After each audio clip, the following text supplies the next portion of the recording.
Good evening. आज के रात्रि के इस टॉक शो में आप सभी दर्शकों का खूब खूब स्वागत है। मैं मेघा मार्फतिया सूरत से हिमालयन अपडेट के मंच पर आप सभी थॉट प्रोवोकिंग लोगों का यहाँ पर स्वागत करती हूँ। आज अंतर्राष्ट्रीय योगा दिवस पर मैं आप सबको खूब खूब बधाई देना चाहती हूँ। खैर, आज जिस बारे में हम बात करने वाले हैं वो भी आज के दिन के उपलक्ष्य में ही है। और हमारे बीच, हमारे साथ, हमारे इस मंच पर एक ऐसी विभूति हमारे साथ स्क्रीन शेयर कर रहे हैं, हमारे साथ मौजूद है, जिन्होंने योगा में एक नया विजन दिया है। हमारे देश को ही नहीं, पूरी दुनिया को अपना एक अलग ही योगदान दिया है। तो आइए, आज के इस प्रोग्राम की शुरुआत करने से पहले मैं इस हिमालयन अपडेट मंच की शुक्रगुजार हूँ। मैं अनिल जामवाल जी को और दीपशिखा जी को खूब खूब धन्यवाद करना चाहूंगी कि इस मंच प्रदान करने के लिए, एक ऐसा मंच जहां पर बुद्धिजीवी और कई ऐसे लोग जिन्होंने दुनिया को कुछ नया देना चाहा है, वो आ सके, अपना पदार्पण कर सके, कुछ सोच विचार रख सके, एक चर्चा के लिए एक ओपन मंच हमारे लिए देने के लिए मैं उनकी खूब खूब शुक्रगुजार हूँ। इस मंच पर जब मैं आज बात करने जा रही हूँ, जी शुक्रिया हमसे टाइम पर जुड़ने के लिए। मैं आप सभी दर्शकों का भी बहुत बहुत स्वागत करती हूँ, क्योंकि कहते हैं कि किसी भी प्रोग्राम में अगर दर्शक ना हो, सुखी दर्शक ना हो तो मजा नहीं होता। चर्चा विचारना की मजा तो तभी है जब आप जैसे अच्छे दर्शक हमारे साथ जुड़े रहे। आइए हम हमारे आज के शो के, आज के इस पूरे प्रोग्राम के मेन हस्ती को बुलाने जा रही हूँ मंच पर। उनके बारे में मैं दो शब्द जरूर ये कहना चाहूंगी कि ये वो हस्ती है जिनके बारे में कुछ शब्द जब मैं ढूंढने जाऊं तो डिक्शनरी कम पड़ जाती है, क्योंकि हम उन चीजों से दूर चले जाते हैं जो हमारे सामने है। लेकिन ये वो हस्ती है जिन्होंने खोज कर अपनी संस्कृति को एक नए आयाम की तरह से पेश करने के लिए बहुत ही जहमत उठाई है। जी, मैं बात कर रही हूँ डॉक्टर विनोद नाथ जी की। हमारे अपने देश के, इंडिया के हिंदुस्तानी विनोद नाथ जी हिमालयन एरिया के ही पले बड़े। और हिमालय की जो हमारी एक खासियत है, कहते हैं कि हिमालयन संस्कृति वो भारत की एक सबसे पुरानी संस्कृति के साथ जुड़ी हुई है। तो इन संस्कृतियों की धरोहर जिन्होंने संभाले रखी है, ऐसे हमारे विनोद नाथ जी का मैं इस मंच पर बहुत बहुत स्वागत करना चाहूंगी। क्या कहूँ धन्यवाद। विनोद जी आपको? अरे विनोद जी, आपको क्या कहूँ? डॉक्टर कहूँ, योगी कहूँ, गुरुजी कहूँ, क्या कहूँ? ये एक बहुत बड़ा प्रश्न है मेरे लिए। जी हाँ दोस्तों, हमारे साथ जुड़े विनोद जी के लिए हम कितने ऐसे उपनाम लगा सकते हैं, और शायद वो उपनाम लगाने जाए तो स्क्रीन छोटी पड़ जाए।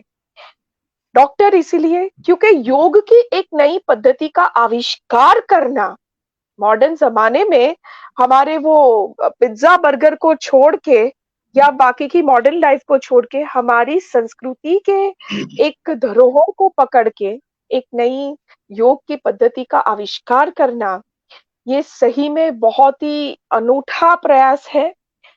और इसके अलावा श्रीनाथ योग एजुकेशन और रिसर्च फाउंडेशन की स्थापना करना, योग के रिसर्चेस करना, सच में एक अनूठा कार्य है। ऐसे महान कार्यों से जुड़े हुए डॉक्टर विनोद जी को मैं अपने मंच पर आमंत्रित करते हुए बहुत ही खुशी महसूस कर रही हूँ।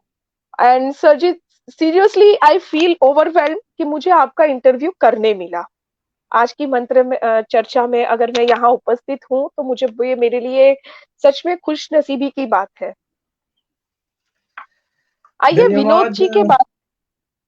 मेघा हाँ जी। जी विनोद जी, बहुत बहुत आपको धन्यवाद आपका। चलो विनोद जी के बारे में कुछ और बताऊं उससे पहले, विश्व योग दिवस पर इससे अच्छा मंच क्या हो सकता है, और इससे अच्छा दिन क्या हो सकता है जब हम अपने ही देश के नए योग की आविष्कार की बातें करें। जी हाँ, मैं बात करने चाह रही हूँ neuro cognitive yoga. Neuro cognitive yoga ये आज के ज़माने के शब्दों के साथ जुड़ा ये एक योगा की एक नई पद्धति है, जिनका आविष्कार हमारे डॉक्टर साहब ने किया है। तो आइए चलते हैं सीधे उन्हीं के मुँह से ये सुनते हैं कि ये न्यूरो कॉग्निटिव योगा है क्या?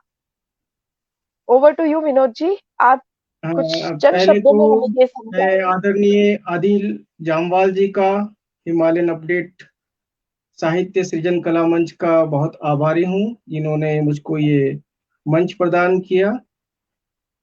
हालांकि अनिल जामवाल जी पिछले काफी अरसे से मेरे साथ जुड़े हुए हैं। उनके साथ योग और अन्य चीजों के बारे में भी हमारा बहुत गहन जो वार्तालाप डिस्कशन होती रहती थी। तो आज इस शुभ अवसर पर, जबकि अंतर्राष्ट्रीय योग दिवस जो पूरा विश्व बड़े ही धूमधाम से मना रहा है, आज इस गोष्ठी का जो हमने जो मंच रखा है तो बहुत अच्छा है। तो पहले तो ये कहना चाहूंगा कि योग को एक नया रूप देना मेरी हैसियत और सामर्थ्य में नहीं था, पर अपने सोच और अपने साइंटिफिक वैज्ञानिक जो आधार पर मैंने योग को हमारी जो मौजूदा हालात है उसके हिसाब से कोरिलेट करने की, उसको संबंधित करने की कोशिश की। क्योंकि हमारे बीच जो रोग है दो तरह के हैं। एक तो शारीरिक रोग, किसी को हार्ट डिजीज है, किसी को किडनी है, किसी को अलग अलग तरह के कोई भी प्रॉब्लम्स है। और दूसरा जो सबसे बड़ा जो जो रोग है, उसका जो एरिया है वह हमसे बहुत ही अछूता है, जिसे हम कहते हैं मनोरोग या मानसिक रोग। इसके बारे में बहुत से रिसर्च तो हुई है, पर ग्राउंड रियलिटी पर जो हमारा जो योग पद्धति है वो पहुंच नहीं पाई है। तो इस कारण मेरे मन में एक विचार आया करीब 2014 ईस्वी में कि क्यों ना हम मानसिक विकारों के ऊपर कंसंट्रेट करें, जो जितने भी न्यूरोसाइकेट्रिक जो हमारी जो प्रॉब्लम्स होती है उसके ऊपर कंसंट्रेट करें, और जितनी भी हमारी जो यौगिक क्रियाएं हैं, जैसे प्राणायाम हो गया, क्रिया योग हो गया, लय योग हो गया, या कुंडलिनी योग हो गया, उन सबको किस तरीके से हम कॉम्बिनेशन में इस्तेमाल करके हम इंसान की न्यूरोसाइकेट्रिक यानी कि दिमाग और दिमाग से रिलेटेड कोई ऐसी बीमारी है उसको हम रिलीफ दे सकें। और दूसरी बात कि हम ऐसी स्थिति पैदा करें कि हमको इन बीमारियों का जो है प्रकोप हो ही ना। तो इस तरीके से मैंने ये रिसर्च करने के बाद न्यूरो कॉग्निटिव यानी कि हम दिमाग की मानसिक क्षमता को कैसे बढ़ाएं और मनोरोग से कैसे निजात पाएं, उस योग का जो है एक छोटा सा प्रयास शुरू किया। अरे वाह! क्या बात है। मतलब यूं कहा जा सकता है कि जहां आम लोगों को कहीं कुछ ऑप्शन नहीं दिखता, जहां आम लोगों को लगता है कि इस मेंटल मेंटल कंडीशन से या हमारे दिमागी अंदरूनी जो तकलीफें हैं उसे कैसे जूझना चाहिए, उसका भी उसका भी एक आसान तरीका ये न्यूरो कॉग्निटिव योगा है। क्या मैं ये कह सकती हूँ आसान शब्दों में? जी हाँ, पहले तो हमें ये समझना बहुत जरूरी है कि मनोरोग होते क्या हैं। तो मैं आपसे जी, थोड़े से आंकड़े शेयर करना चाहूंगा। अभी जी जरूर सर। हमारे देश को एक वर्ल्ड में एक बिजनेस का हब कहते हैं कि ये business capital of the world है। पर राइट। आप सभी को या हम बहुत सारे लोगों को ये बात नहीं पता कि हमारा जो देश है सुसाइडल टेंडेंसी का भी कैपिटल है। जितने भी लोग सुसाइड करते हैं उसका भी एक कैपिटल हमारा एक देश है। तो 2.6 लाख लोग हर साल सुसाइड करते हैं। 37% के करीब जो महिलाएं सुसाइड करती हैं पूरे वर्ल्ड में, पूरे विश्व की बात कर रहा हूँ, पूरे विश्व में जितनी महिलाएं अभी सुसाइड कर रही एक साल में करती हैं, उसका जो जी, 37% भाग है वो भारत में ही होता है। और ओहो, पुरुषों की संख्या बहुत अगर बड़े देखी जाए हैं। तो पुरुषों की संख्या थोड़ी कम है, उसमें 24% जो पुरुष पूरे विश्व में जो सुसाइड करते हैं वह भारत में जी, ही है।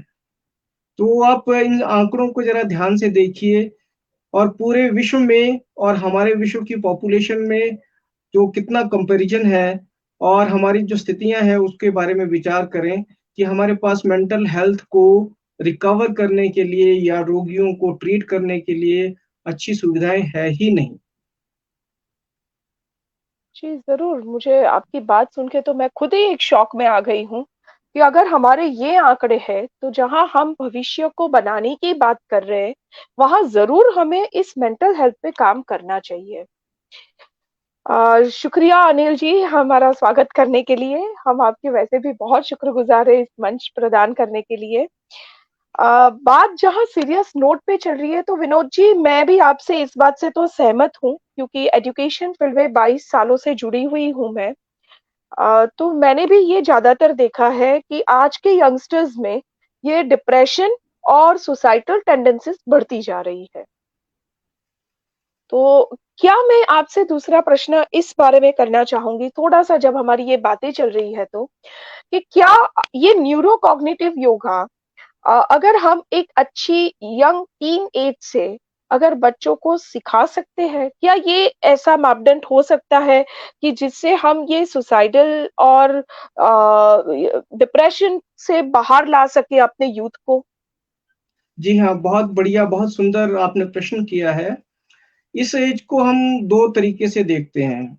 एक तो प्री एडोलेसेंट एज जो कि मतलब कि 15-16 साल से नीचे की एज है और उसके बाद जी, जो टीनेज एज है और उसके बाद जी, हम थोड़े से यंग पॉपुलेशन की तरफ चले जाते हैं। तो अलग-अलग पॉपुलेशन जो हमारा जो बच्चों का रहता है, स्टूडेंट्स का रहता है, उनका जो स्ट्रेस का जो मापदंड है अलग रहता है, उसके कारण भी अलग रहते हैं। अगर हम एक छोटे ग्रुप को ले लिए जैसे कि प्री एडोलेसेंट 13 या 14 साल के करीब या उससे नीचे के जो बच्चे हैं, उनमें जी, जो स्ट्रेस के जो कारण है बहुत अलग-अलग तरह के होते हैं। इसका मुख्य कारण ये होता है कि वह संसार को नए तरीके से समझने की कोशिश में लगा रहता है। दूसरा, हमारे जी, शारीरिक विकास में भी ये चीज़ें आती हैं और हार्मोनल टेंडेंसीज़ क्योंकि वो हार्मोनल चेंजेस इस स्टेज में ज़्यादा रहते हैं और फ्लक्चुएशंस ज़्यादा हार्मोनल। रहती है। और जी, जी, जी। हमारे देश में थोड़ा ये दुखदाई अनुभव ये रहा है कि हमको जो एजुकेशन सिस्टम में इन चीज़ों के बारे में कंसंट्रेट करना, बच्चों को एजुकेट करना ये बहुत कम रहता है।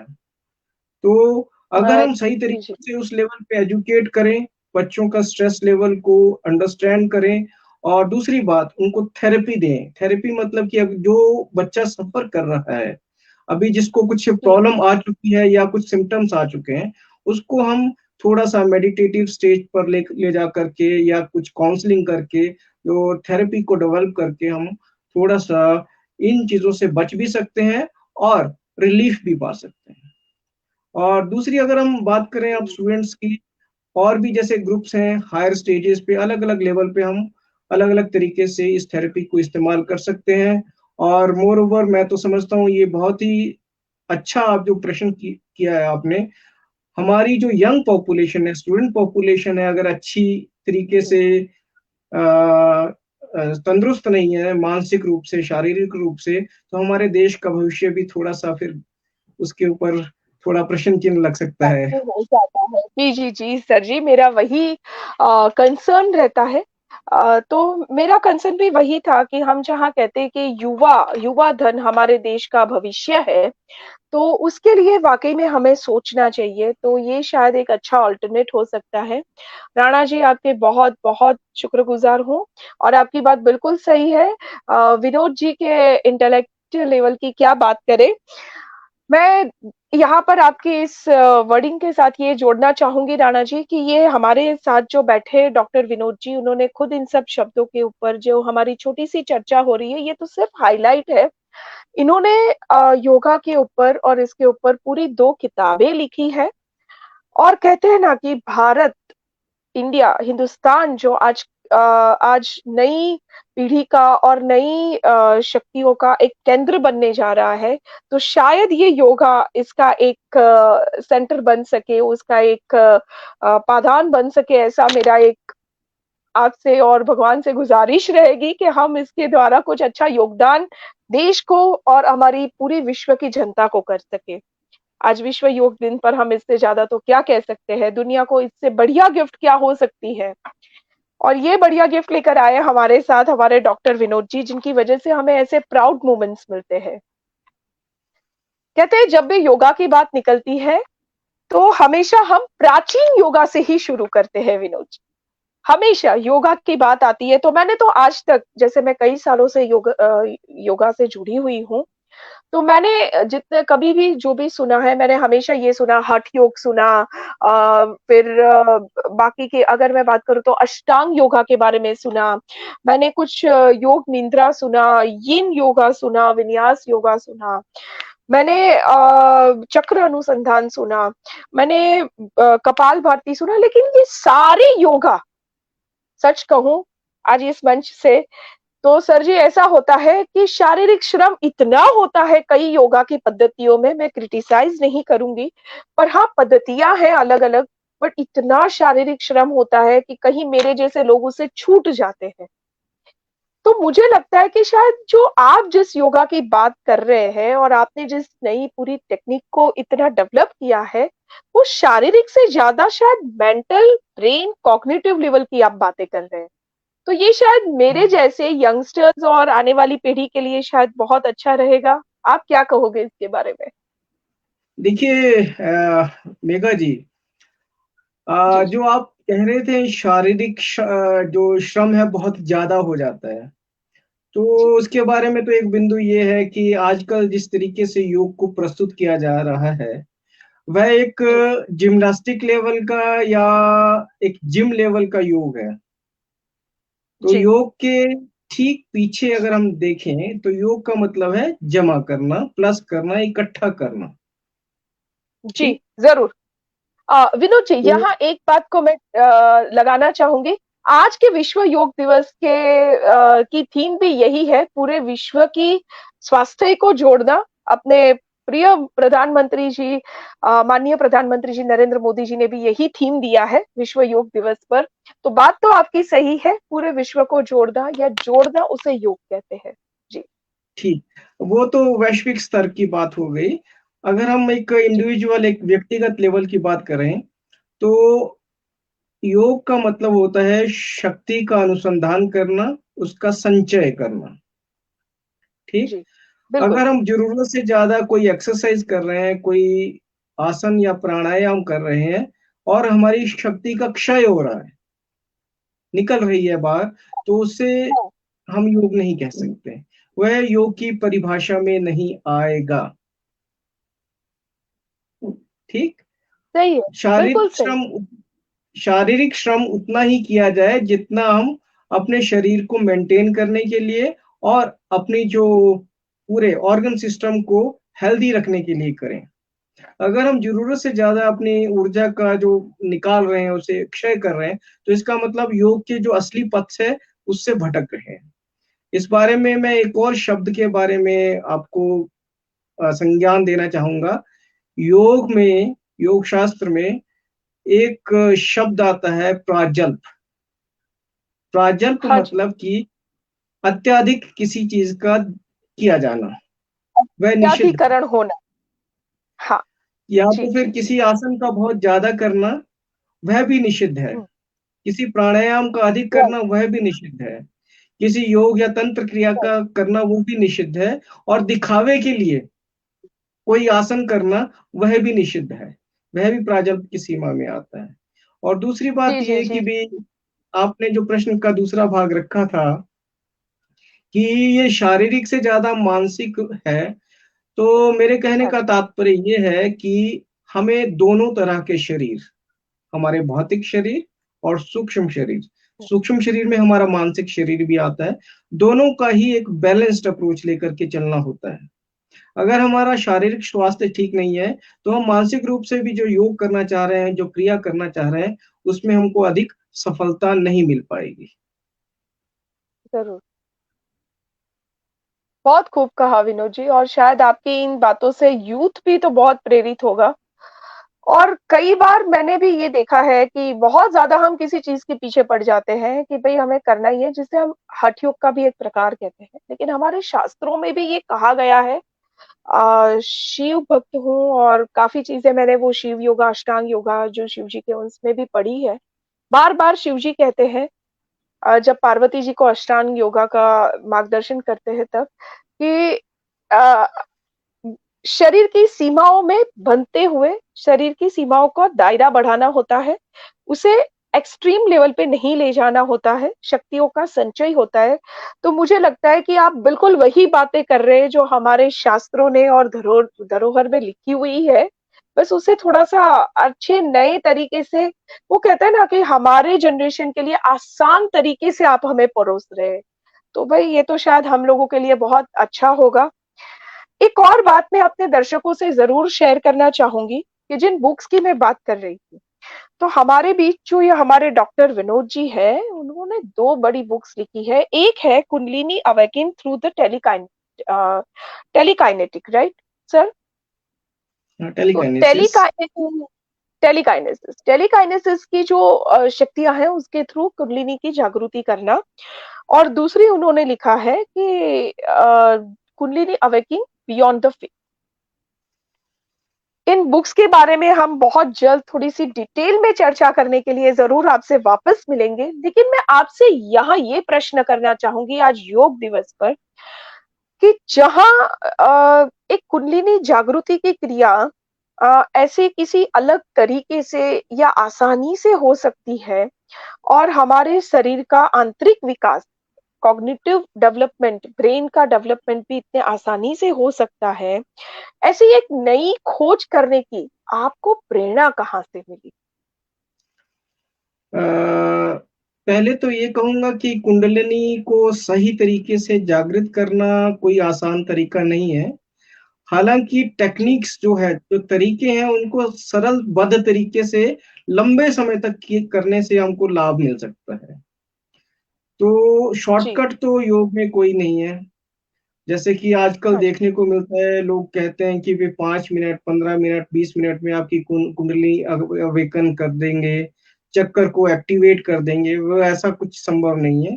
ये सब झूठ है, सीधे तौर जी। पे। जी, जी, क्योंकि जी, ज़रूर। मैं कुंडली बिल्कुल आपसे सहमत हूँ इसमें।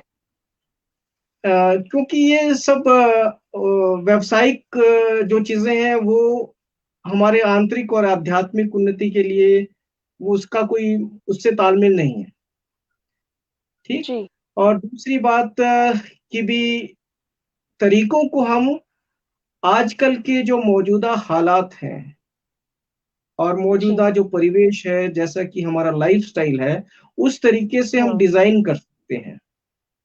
ये ज़रूर है कि क्योंकि समय-समय पर हमें अपनी क्रियाएँ हैं, थोड़ा-सा मॉडिफ़ाई करना ही चाहिए।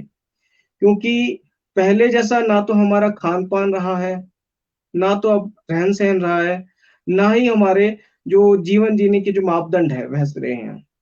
तो उस तरीके से आजकल के मौजूदा हालात में और जैसे कि जो भौतिक जो हमारे विज्ञान है, जो हमारी जो फिज़िकल साइंसेज़ है आजकल जिसकी डेवलपमेंट ज़्यादा हुई है, उसके हिसाब से भी हम थोड़ा-सा यौगिक जो पुरानी टेक्निक्स है उसको थोड़ा-सा चरणबद्ध तरीके से, सिस्टमैटिक तरीके से अप्रोच में ला कर के हम किसी साधक के लिए अच्छे प्रयत्न कर सकते हैं या किसी को एलिमेंट की ज़रूरत है उसके लिए भी हम काम कर सकते हैं। चलिए, बहुत अच्छा आपने बात बताया कि आपसे मुझे ये जानकारी मतलब मिल रही है कि मॉडर्न तरीके से अगर हमें अप्रोच करना है, तो ये चीज़ें हमें काम लग सकती है। ये योगा की एक ऐसी पद्धति है। मैं आपसे ये जानना चाहूँगी कि जहाँ कॉग्निटिव शब्द आता है सर जी, वहाँ हमारे एक साइंस या यूँ कहिए कि एजुकेशन फील्ड में कॉग्निटिव में हम बात करते हैं ब्रेन डेवलपमेंट की, राइट? तो जहाँ न्यूरॉन और कॉग्निटिव दोनों का तालमेल होकर ये जो योगा है, तो क्या ये योगा हमारी ब्रेन पावर को या एक आम जनता के लिए, एक आम इंसान के सामान्य तौर पे बहुत आसान तौर पे किस तरीके से फायदेमंद रहेगा? एक आम जनता या आम इंसान अगर इससे जुड़ता है या इस योगा में आगे बढ़ता है, तो एक बेसिक बेनिफिट्स उनको क्या हो सकते हैं? देखो, हम योग को तो वैसे दोनों तरह से ले रहे हैं। योग रोग को मुक्ति के लिए, रोग से मुक्ति के लिए, जो कि हमारा नारा अक्सर रहता है, वो तो है ही। पर जो जी, जहां हद तक हमारा कॉग्निशन की बात मैंने इस मामले में जोड़ी है, तो कॉग्निशन के पीछे थोड़ा सा मैं आपको इसका बैकग्राउंड बताना चाहूंगा। आजकल जी, के ज़रूर दौर में सर। हमारे पास मोबाइल फोन्स है सबके पास। हालांकि स्मार्टफोन्स सबके पास अवेलेबल है। आज से 15 या 20 साल पहले के दौर के बारे में अगर हम विचार करें, हमारे पास लैंडलाइन फोन हुआ करते थे, और जी, हमारे जो लाइफ थोड़ा सा सिंपल थी। और उस टाइम में हमारे पास, अगर हम मैं एक प्रैक्टिकल तौर पे, व्यवहारिक तौर पे एक्सपेरिमेंट देता हूँ बच्चों को, या जब भी हमारे कोई वर्कशॉप लगते हैं, कि आप मुझको अपने नोन कृपया 10 लोगों के फोन नंबर बता दीजिए लिख करके, या बता दीजिए ऐसा। तो आजकल की डेट में अच्छा। वह संभव हो ही नहीं पाएगा। यहाँ तक कि ऐसा होगा कि एक व्यक्ति के पास 2 या 3 फोन होते हैं, उसको अपने भी फोन नंबर याद नहीं रहते। और जी, जी, बिल्कुल। पिछले 10-15 साल पहले ऐसा हुआ होता था कि हमें क्या, हमें पड़ोसियों के, हमारे रिश्तेदारों के, सबके अक्सर फोन जी, नंबर वगैरह सब कुछ याद रहते थे। याद है। जी, जी, जी, बिल्कुल। ये with the passage of time हमने देखा कि हमारे जो ब्रेन है, उसकी एफिशिएंसी में, याद रखने की जो क्षमता है, उसमें फर्क पड़ा है। ठीक। जी, तो जिस तरीके से हम, ब्रेन की डेवलपमेंट होनी चाहिए थी, डेवलपमेंट की जगह वो है, हमारी अधोगति हो गई है, वो नेगेटिव साइड को चले गए हम। ठीक। जी, तो इस तरीके के योग से एक तो हमारा जो है कंसंट्रेशन, हमारा फोकस करने का, एकाग्रता कर, जो एकाग्र रहने का जो क्षमता है, हाँ, वो बढ़ जाती है। दूसरा है जी, याद करने की, मस्तिष्क की क्षमता बढ़ जाती है। तीसरा है कि भी हमें जो लंबे समय तक कोई भी काम करने से विदाउट एनी थकावट, किसी भी तरह की थकावट ना होने के कारण, जो हमारे काम करने की जो क्षमता है लंबे समय तक ब्रेन की, वह बढ़ जाती है। तो इस तरीके से बहुत सारे और हमारे पास बेनिफिट्स हैं, जो कि हमको महसूस होते हैं कि भी करने चाहिए। खास तौर पे जैसे कि अब मेरे पास कुछ केसेस ऐसे आते हैं, कॉरपोरेट जगत के लोग, उनका जो काम करने का जो वर्किंग आवर्स रहते हैं, वो 10-15, 10-12 घंटे, या 8 या 10 घंटे से ज्यादा ही रहते हैं। तो क्या रहता है, जी, तो उनके काम करने में उनको कह अक्सर ये शिकायत होती है कि हमें मानसिक रूप से बहुत थकावट महसूस होती है। ऐसा दिल करता है सब कुछ छोड़ छाड़ के भाग जाएं, या कुछ ऐसा लगता है कि भी सब कुछ छोड़ करके थोड़े दिन के लिए हम कट ऑफ हो जाए इन सारी दुनिया से। तो उस तरीके जी, से हम कॉरपोरेट जगत के लोगों के लिए भी कुछ ऐसी छोटी छोटी टेक्निक्स ऐसे डेवलप करते हैं, ताकि उनको काम के बीच में भी रिलैक्सेशन मिले। और रिलैक्सेशन के साथ उनका क्या है, अगले सेशन में जब वो काम करना स्टार्ट करेंगे, उनकी जो पकड़ है, काम करने का जो विल है, क्षमता है, कैपेसिटी है, वो बढ़ जाती है। तो ऐसे बहुत सारे उदाहरण हैं हमारे पास, जिसको कि हम न्यूरो कॉग्निशन से लेकर के चल सकते हैं। जी, जी, जी। अ, ज़ुल्फ़िकार अली जी हमसे जुड़े हैं, बहुत-बहुत स्वागत है इस चर्चा में, आपका भी स्वागत है। जी, उनका भी प्रश्न हम लेते हैं। एक ही सेकंड ज़ुल्फ़िकार जी। जी, मैं आपकी इन बातों से सम अप करना चाहूँगी विनोद जी, कि क्या हम इसका सम अप ऐसे कर सकते हैं कि इसका मतलब योग में कोई भी जुड़े उसे फ़ायदा तो है।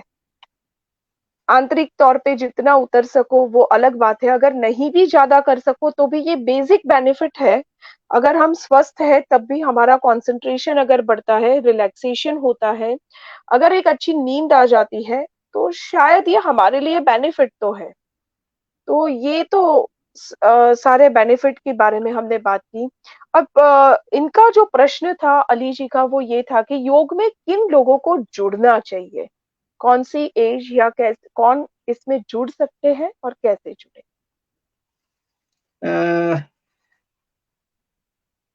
योग किन लोगों को नहीं करना वो चाहिए, नहीं उनका ये करना प्रश्न है। चाहिए। हाँ मेरे जी। ख्याल से ये प्रतिशत तो बहुत कम रहेगा कि किन लोगों को नहीं करना चाहिए। मैं तो जी। चाहूंगा कि सब लोग ही योग करें, सब लोग ही किसी न किसी तरीके से योग के साथ जुड़े। कम या ज्यादा वह परसेंटेज हो सकती है। जुल्फिकार जी का प्रश्न इस तरीके से लिया जा सकता है कि भी हर एक आदमी का जो शारीरिक क्षमता है अलग होती है, उसकी अंदर की जो फिजियोलॉजी है वह भी अलग होती है। और कुछ कंडीशंस में ऐसा है कि कोई व्यक्ति, किसी को कोई शारीरिक कष्ट है या कोई फ्रैक्चर है या कोई हृदय या बीपी, किडनी या इस तरीके का कोई ट्रबल है, जो कि जरूरत से ज्यादा एक्सर्शन नहीं कर पाता है, या राइट। उसे जरूरत से ज्यादा कोई गहरे कठिन आसन करने में दिक्कत आती है। उन लोगों के लिए मैं समझता हूँ योग करना उचित नहीं है। बल्कि मैं ये कहूंगा कि भी योग उन्हें अपनी क्षमता के हिसाब से जरूर करना चाहिए, और किसी चिकित्सा की जो परामर्श है उसके हिसाब से वो आगे चलें। क्योंकि हो सकता है कि भी योग करने से उनके जो शारीरिक, जो उनको कोई प्रॉब्लम है, कुछ डिजीज है, उससे थोड़ा सा उसको रिलीफ भी मिले। जी, जी, ज़रूर। यानी मैं आपकी बातों को यूँ समझती हूँ कि अगर कोई एक्सट्रीम केस नहीं है मेडिकली या फिज़िकली हमें कोई ऐसी चैलेंज नहीं है, तो योग करना सभी के लिए आवकार्य है। और जितना एक इंसान कर सके, जैसे आपने शुरुआत में कहा था कि हमारी शक्तियों का व्यय ना हो, उतना करके हर एक इंसान की अपनी जो गति है, अपना जितना कर सके, उतना उसे करना चाहिए। क्या मैं सही हूँ सर जी अपने तरीके से? जी, आप बिल्कुल सही बोल रहे हैं। और ये क्षमताएं तो आपकी इंडिविजुअल टू इंडिविजुअल वेरी कर सकती हैं, पर मैं ये समझता हूँ जी, कि योग करने से क्षमताएं बढ़ेंगी ही। ज़रूर। ये बात तो हम कई योग के बारे में जब भी बात करते हैं योगा की, तो ये बातें तो पूरी दुनिया अब मान चुकी है। ख़ैर हम क्या कहें, योगा के पावर को पूरी दुनिया मान चुकी है और इसीलिए शायद आज के दिन को योगा के विश्व स्तर पर, अंतर्राष्ट्रीय स्तर पर अब योगा डे की तरह से मनाया जा रहा है पिछले 9 सालों से। और आज के इस 9th इंटरनेशनल योगा डे पर मैं अपने सारे जुड़े हुए दर्शकों को वापस एक बार योग दिन की बहुत-बहुत शुभकामना देना चाहूँगी। छोटा-सा एक बार 2 लाइन का परिचय विनोद जी का भी जो हमसे अभी जुड़े उन दर्शकों के लिए मैं देना चाहूँगी कि डॉक्टर विनोद जी हमारे साथ जो जुड़े हैं, योगी हैं। योग के माध्यम से दुनिया को एक नया नया नज़राना दिया है, एक नए तरीके का योग, जो शायद मेरे लिए ये वर्ड्स पहली बार मैंने जब सुना तो मैंने भी उनसे 2 बार पूछा था कि सर जी ये योग की एक बार वापस बता दीजिए नाम। और ये है न्यूरो कॉग्निटिव योगा। एक ऐसे योगा जो अंदर की बात करती है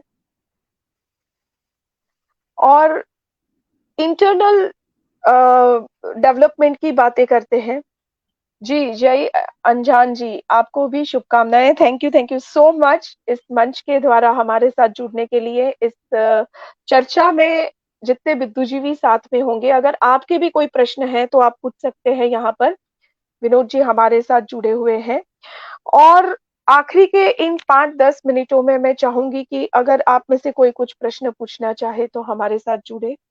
इस दौरान मैं आपसे ये पूछना चाहूँगी विनोद जी कि क्या योगा के बारे में कई बार ऐसा कहा जाता है कि भई आज के जनरेशन में मैं जब सुनती हूँ मेरे बच्चों, मेरे स्टूडेंट से, मेरे जनरेशन से या इनसे, मुझे कई बार ऐसा सुनने को मिलता है कि बुक्स बहुत पढ़ी है, आपसे ज़्यादा नॉलेज है।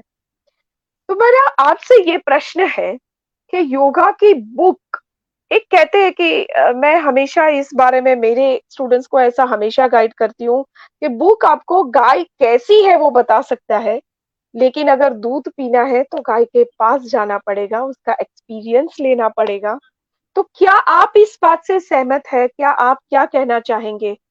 बुक के नॉलेज और एक वास्तविक योगा में जुड़ जाना, ये अंतर को कैसे घटाया जाए?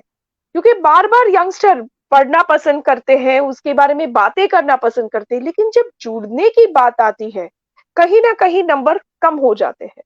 तो इसके बारे में आप क्या कहना चाहेंगे? जी, एक तो सबसे स्पष्ट बात यह है कि योग एक बिल्कुल प्रैक्टिकल सब्जेक्ट है। थ्योरी पढ़ने से कुछ नहीं होगा, प्रैक्टिकल करने से ही होगा। जैसे जिम या किसी व्यायामशाला में आप जाते हो, 1 या 2 दिन जाने से कुछ नहीं होगा, उसके बारे में किताबें पढ़ने से कुछ नहीं होगा। जब तक आप वो चीज कर कर या निरंतरता में उस को कर कर नहीं देखोगे तो आपको कोई भी उससे लाभ होने वाला नहीं है। और दूसरी बात, जो बहुत ही अच्छी बात आपने कही कि किताबें पढ़ कर के ज्ञान ले लेता है, या किताबें जी। पढ़ करके या पुस्तक पढ़ करके कोई ज्ञान ले ले रहे को हम योग समझते हैं। पुस्तक पढ़ने से हमको सिर्फ उस चीज के बारे में जो बेसिक है वो कॉन्सेप्ट पता लग सकते हैं, उसकी जो पुरानी हिस्ट्री है, कहाँ से वो इतिहास आ रहा है, या फिर उसके क्या क्या लॉजिक्स हैं, वह पता लग सकते हैं। जी। पर पुस्तक पढ़ने और करने में बहुत फर्क होता है। तो पहली बात तो किसी अच्छे योग्य शिक्षक के सानिध्य में ही योग करें, और योग को अच्छे तरीके से समझकर ही उसे रेगुलरली एक अपने एक व्यवहारिक रूप से पूरे डेली रूटीन में उतार करके ले आए। जी। ज्यादातर हम लोग योग को समझते हैं कि भाई आधा घंटा योग कर लिया, 1 घंटा योग कर लिया, या 2 घंटे कुछ भी कर लिया, एक्सरसाइज कर लिया, वो योग हो गया। मेरे जहां तक समझ है उसके हिसाब से योग एक शारीरिक, मानसिक और क्रियाकलाप और व्यवहारिक क्रिया है, जिसमें कि आपका उठना, बैठना, रहना, सहना, खाना, पीना और हर चीज जो कि आपकी दिनचर्या में इंक्लूडेड है वह आती है। तो योग जीवन जीने की एक पद्धति है, ना कि एक क्लासरूम चीज, ना कि कोई टेक्सचुअल चीज। अब मैं थोड़ा सा इस बारे में और कहना चाहूंगा कि जी। जब योग किसी शिक्षक के से लिया जाता है तो उसे गुरु कहते हैं। तो हमारी हाँ गुरु जी। परंपराएं पहले से चली आ रही है। जी। तो गुरु परंपराओं में और योग परंपराओं में एक बहुत बड़ा महत्वपूर्ण चीज कहते हैं कि श्रुति और स्मृति, सुनने और समझने में ही ज्ञान होता है, लिखित रूप में ज्ञान नहीं दिया जा सकता। कुछ बहुत चीजों को खूब। लिखा जा सकता है, जी। कुछ चीजों को लिखा जा सकता है, पर हर एक चीज को प्रैक्टिकली समझाना सिर्फ गुरु के ही हिसाब से किया जाए तो तभी पता लग सकता है। और दूसरा, आखिरी ये चीज ये है कि हमारी योग सनातन पद्धति में एक बहुत बड़ी, एक अच्छी कहावत जो मशहूर है, उसे कहते हैं कि 4 वेद, 4 वेद गृहस्थ के, गृहस्थ मतलब कि जो लोग, हम लोग सांसारिक लोग हैं, जी, 4 वेद सांसारिक लोगों के। सांसारिक लोगों के, और 5वां वेद जो सूक्ष्म वेद है वह है योगी का, जो कि लिखा नहीं गया, जो कि श्रुति और क्या स्मृति बात पर है! ही आधारित। जी, जी, जी। बिल्कुल, बिल्कुल। तो और जहाँ तक मैं कनेक्ट कर पा रही हूँ आपकी इस बात को, श्रुति, स्मृति और योग की जो आप बात कर रहे हैं, ये मैंने शिव शिव जी स्तोत्रम में और इनके इसमें पढ़ी हुई है कि जहाँ अष्टांग योगा, शिव अष्टांग योगा पार्वती जी को खुद प्रदान करते हैं। और पार्वती जी की जब अष्टांग योगा के द्वारा एक योग की उन्नति की जाती है, उस दौरान में ये बातें मैं बिल्कुल आपसे वहाँ कनेक्ट कर पा रही हूँ। जी, बहुत ही खूब कहा आपने। जी, अनजान जी, जय अनजान जी का बहुत-बहुत स्वागत है। आपका प्रश्न है विनोद जी से कि आखिर क्यों इसी दिन ही ज्यादातर लोग योग के बारे में जानकारी देने या सोशल मीडिया पर फोटो शेयर करने तक सीमित हो गए हैं? इसको व्यावहारिक रूप में दिनचर्या में क्यों सम्मिलित नहीं करते हैं? इतनी व्यस्तता क्यों बना ली है इंसान ने अपने जीवन में? भाई आपका प्रश्न तो बहुत बहुत बढ़िया है। बहुत बढ़िया प्रश्न। व्यस्तताएं बना लेना या व्यस्त होने में बहुत फर्क होता है। व्यस्तताएं हमने कुछ जानबूझ करके बना ली हैं, या फिर कुछ ऐसा होता है कि कुछ मजबूरन हमारी व्यस्तताएं हैं, कुछ ऐसा है। इसमें जी, सिर्फ एक छोटा सा ही बिंदु मेरी समझ में आता है कि हम में संकल्प शक्ति की कमी है। हम जी, बहुत 24 घंटे में आधा घंटा या 30 मिनट सिर्फ जी, और सिर्फ अपने लिए क्या हमको देना नहीं चाहिए, ये भी एक प्रश्न उठता है। तो संकल्प शक्ति, अगर हम मोबाइल की बात करें, हम दिन में 3 या 4 घंटे या इससे 10 घंटे से ज्यादा कुछ लोग इतना भी चलाते होंगे। तो उस टाइम को शॉर्ट करके आधा घंटा या 1 घंटा उसमें से निकाल लो। जी, बहुत बहुत सही बात है विनोद जी। इस प्रश्न के उत्तर में मैं अपना एक बिंदु भी रखना चाहूंगी, जो मेरा ऑब्जर्वेशन है। अ, बच्चों के साथ जुड़ी हूँ एजुकेशन लाइन से, तो एक टीनेजर स्टूडेंट्स, हायर क्लास के स्टूडेंट्स है, तो जो मैंने देखा है कि हम कहीं ना कहीं प्रायोरिटी लिस्ट बना नहीं पाते। हमारे जीवन में किस चीज की अग्रिमता है, हम इसे भूल चुके हैं शायद। हमें अग्रिमता के समझ हमारी थोड़ी-सी बदल गई है। हम भौतिकवाद तक या बाकी टेम्पररी शॉर्ट टर्म खुशियों के पीछे इतना भागते हैं कि ये जो परमानेंट खुशी है, जो परमानेंट आनंद कहते हैं, परम आनंद, इसके पीछे या हमारी अपनी जो आंतरिक डेवलपमेंट है, उसके पीछे जाना पसंद नहीं करते। शायद एक और पर्सपेक्टिव इसका ये भी है सर जी कि कहीं ना कहीं है ना दुनिया में ऐसा भी होता है कि जो बाहरी चेंज होता है, अगर सिंपल वर्ड्स में कहूँ, फीमेल हूं तो ये कहना आसानी से समझा सकती हूँ। पार्लर में जाके आओ तो मेरा हुआ चेंज दिखेगा दुनिया को, मुझे 5 कॉम्प्लीमेंट मिलेंगे।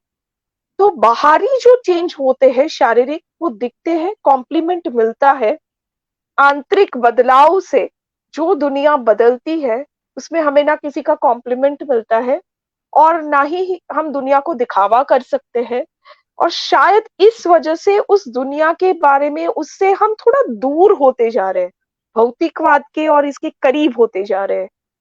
आप क्या कहते हो आप सर जी? लगता अ, है ऐसा?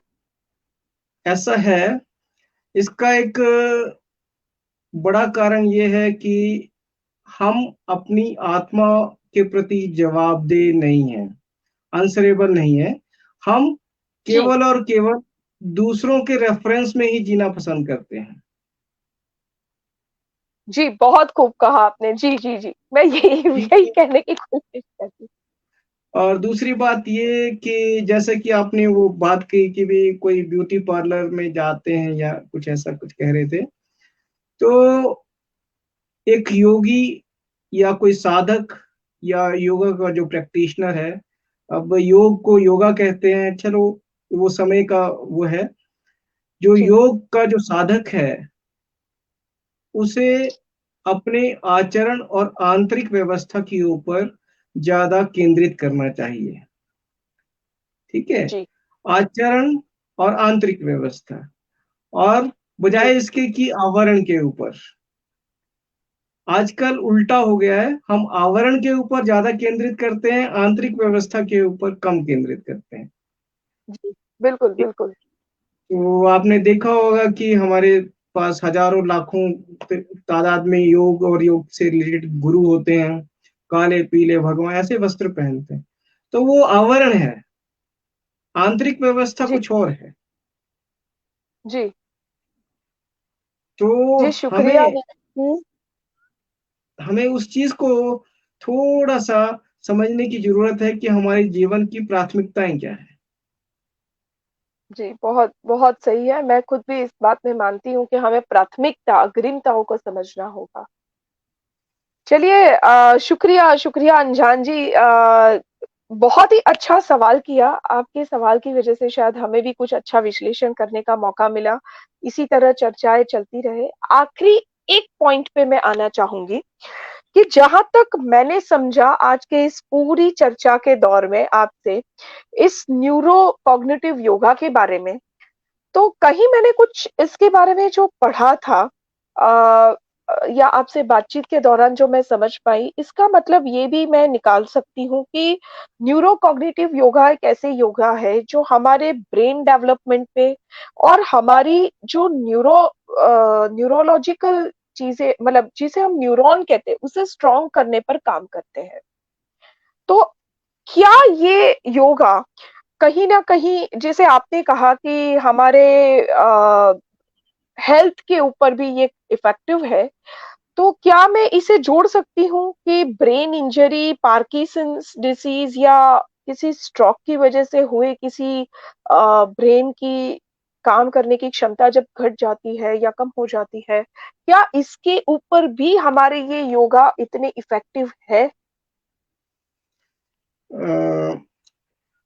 ये थोड़ा सा मेडिकल टर्म में क्वेश्चन है, क्योंकि हाँ जो जी। ब्रेन से जो सेल्स है, अगर हाँ उनमें जी। परमानेंट डैमेज हो चुकी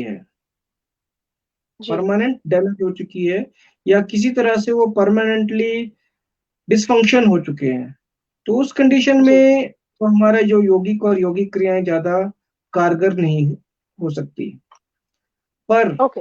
कुछ कंडीशन में अगर हम शुरुआती दौर पे अगर हमें सिम्टम लग रहे हैं कि भी कोई ऐसी डिसीज का कुछ हमारे पास सिम्टम लक्षण दिख रहे हैं, तो अगर हम योग या योग की क्रियाओं का सहारा लें, तो जो हमारा जो डिजीज है उसका जो प्रेवलेंस है, उसकी जो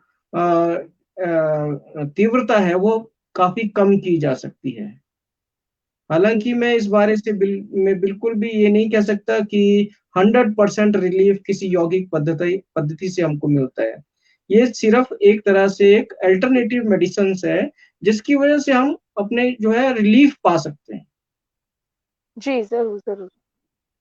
हाँ, मेरा भी यही पॉइंट ऑफ व्यू ये प्रश्न के पीछे था, क्योंकि मैंने आजकल सुना है कि कई ऐसे हॉस्पिटल्स है, कैंसर हॉस्पिटल्स है या कई ऐसी जगह है जहां पर मेडिकल के साथ साथ इस योगा पद्धतियों को इन्वॉल्व किया गया है, और सिर्फ हिंदुस्तान में नहीं, अमेरिका से लेकर कई और जगह पर भी इसके बारे में हम सुनते आ रहे हैं आजकल। तो मुझे यही क्यूरियोसिटी थी कि अगर ये योगा इस डिजीज के फर्स्ट स्टेज पे या कहीं पर इतना कारगर है, तो मेरी अपनी भारतीय जनता से और हम सब से सिर्फ यही अनुरोध है कि अगर पहले से करने से इन डिजीज से शायद बचा भी जा सकता है। जी हाँ। अब प्रोग्राम को अंत की ओर ले जाने से पहले मैं वापस एक बार विनोद जी का तहे दिल से शुक्रिया अदा करना चाहूंगी। 2 बुक के राइटर, योगा की नई पद्धति का आविष्कार करने वाले विनोद जी अपने जीवन का महत्तम समय अगर योगा के कुछ नई तकनीकों को डेवलप करने में लगाते हैं, तो ये वाकई में आज के जमाने का अजूबा है।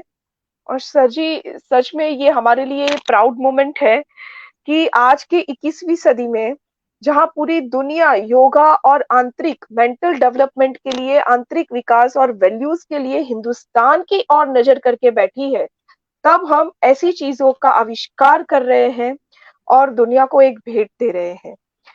मैं आपसे ये जानना चाहूंगी, आपने बात बात में पूरे इस सेशन में एक बात कही थी जिसको मैं छेड़ना भूल गई सर जी। एक योग्य शिक्षक के अंडर में अगर ये योगा सिखा जाए तो इसके बहुत बेहतरीन नतीजे आते हैं। तो अंतिम प्रश्न इस छोर पे ये करना चाहूंगे विनोद जी कि क्या आप वो योग्य शिक्षक बनना चाहते हैं या बने हैं, और आप किस तरह से इस योगा को आम जनता या हम तक पहुंचाते हैं? अम, योग्य शिक्षक मैं पाया या नहीं बन पाया, इसका जवाब तो मैं खुद नहीं दे पाऊंगा, कुछ और और दूसरी बात, हमारे देश विदेश में करीब करीब 43-46 देशों में अलग अलग तरीके से लोग जुड़े हैं, ओह। और हमारे जो देश में है उसमें थोड़े कम लोग जुड़े हैं। उसका थोड़ा सा एक कारण जो मैं समझता हूँ वह ये है कि हम लोग जो शारीरिक जो रोग हैं उसके प्रति भी, और मानसिक रोग तो बहुत दूर की बात है, उसके प्रति वाक़ई हमारा में। जो अवेयरनेस लेवल है, अवेयरनेस कि भी हम बीमार हो रहे हैं या हम हो सकते हैं, हमें स्ट्रेस आने की संभावना है या हमारे परिवार के किसी मेंबर को स्ट्रेस आने की संभावना है, उसके प्रति जो हमारा जो अवेयरनेस लेवल है बहुत कम है। तो मैं तो पहले ये कहना चाहूँगा कि हमारे देश जहाँ पर कि सुसाइडल टेंडेंसीज़ इतनी ज़्यादा है, 14.8% से ज़्यादा लोग ऐसे हैं जिनको इमीडिएट किसी न किसी मेंटल जो मेंटल हेल्थ की सपोर्ट की ज़रूरत है, उनको। क्या बात! और ऐसी पॉपुलेशन भी है जो कि अभी तक जिनके बारे में हमको पता ही नहीं है। तो जी, अनडिटेक्टेड जिनके बारे में हमको रोगों के बारे में पता ही नहीं है। तो पहले तो मेंटल अवेयरनेस के बारे में मैं बहुत सा काम करना चाहूँगा, ताकि लोगों को अपने मानसिक जो स्वास्थ्य है उसके बारे में सही से जागरूकता मिल पाए, और हम बाद में उसके बारे में कि कैसे उसको इम्प्रूव करें और कैसे उसको सही तरीके से हम समाज के लिए, एक व्यक्तिगत रूप से और देश के लिए, या फिर अब पूरे विश्व के लिए हम एक मानसिक स्वास्थ्य का एक उदाहरण बनकर उभर पाए।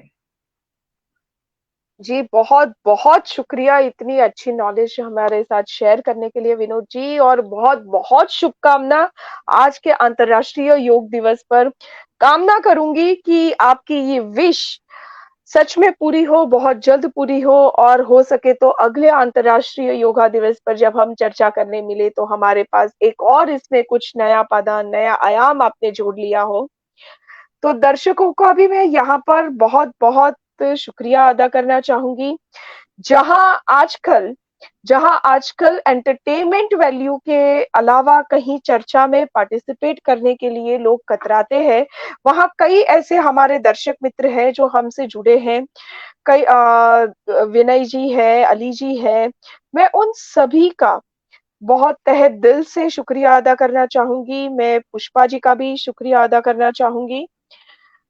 और यहाँ पर मैं ये ज़रूर कहना चाहूँगी कि विनोद जी के साथ हम उम्मीद करते हैं कि इसी मंच पर हम वापस बहुत जल्द मिलें। उनकी किताबों की विश्लेषण को लेते हुए समय की पाबंदी है, तो कहीं न कहीं समय की पाबंदी को ध्यान में रखते हुए हम उस किताबों के बारे में थोड़ा-सा डिटेल में क्वेश्चनिंग और बहुत सारी बातों को समझने के लिए हम ज़रूर वापस मिलना चाहेंगे डॉक्टर साहब आपसे।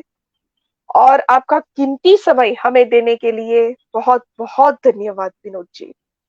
धन्यवाद, धन्यवाद मेघा जी, धन्यवाद अनिल जामवाल जी, और हिमालयन अपडेट के सभी संबंधित पदाधिकारियों का तहे दिल से धन्यवाद। सभी का बहुत-बहुत धन्यवाद। आज के दिन की बहुत-बहुत शुभकामनाएँ। आज के दिन की रात्रि का एक चर्चा का यहीं पर अंत करते हैं, इसी प्रश्न के साथ और इसी उम्मीद के साथ कि हमारे भारतीय जो मूलभूत योगा हमारे भारत की धरोहर है, उसे हम एक नया आयाम दे सकें, नए ज़माने का नया परिमाण दे सकें और हमारे यूथ को बहुत ज़्यादा पावरफुल कर सकें। कहते हैं कि आने वाला ज़माना 21st 22nd century brain power का होगा, टेलीकाइनेसिस का होगा, तो इसके बारे में हम और जानकारी डॉक्टर जी के साथ आगे लेते रहेंगे। चर्चा के इसी दौर में हम मिलते रहेंगे। इसी के साथ शुभ रात्रि और आज की रात के लिए हमें आज्ञा दीजिए। इस मंच से, यहाँ से हम आप सभी दर्शकों का बहुत-बहुत धन्यवाद करते हैं। अनिल जी, दीपशिखा जी, मधु जी, इन लोगों का भी शुक्रिया अदा करते हैं जो हमें ये मंच प्रदान करते हैं। और विनोद जी, आपका बहुत-बहुत शुक्रिया इतनी अच्छी और सरल सटीक भाषा में इतना अच्छा ज्ञान हमारे साथ बाँटने के लिए। Thank you so much.